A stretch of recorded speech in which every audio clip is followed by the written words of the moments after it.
Now, former Speaker of the House, Kevin McCarthy.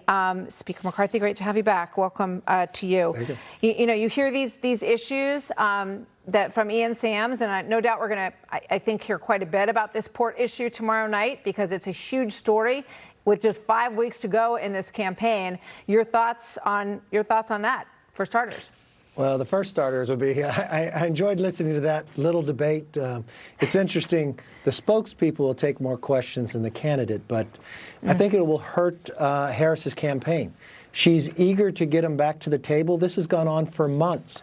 You don't wait till the strike starts, you engage. And also, the president has the power to make sure the strike doesn't happen, that they go back to work at the ports so America will not feel the pain. And when we're coming off this devastation through the east with this storm, this is probably the worst time possible to have a strike going on and disrupt the supply chain, especially this close before the election, too. So I hope calmer minds prevail here and actually engage with this to make sure the rest of the pain doesn't happen to the rest of America.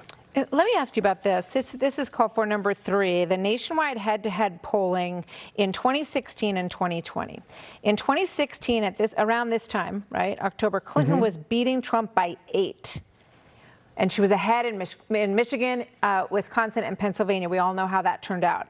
In 2020, Biden was ahead at this point by 8. So it gives people an indication of just how tight this is. Also interesting that in 2022, which I know you're very familiar with, the expectation was that your party was going to win double digits in House seats, and it didn't happen. So given the past polling, what is your interpretation, Kevin McCarthy, on what we are seeing right now and what it means?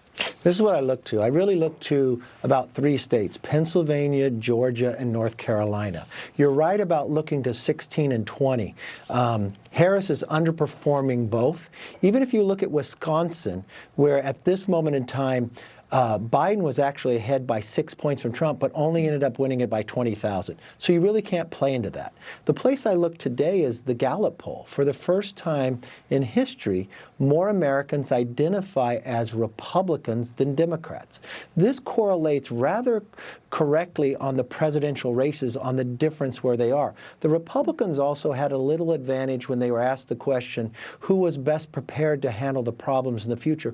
Republicans won too. So what this tells me is this is going to be a closer race than any of us envisioned, but right now at the day, I would say advantage to President Trump. And when you look at this debate, Walt's saying he's worried because he's not a good debater. He's been in office for 18 years. He's trying to lower expectations.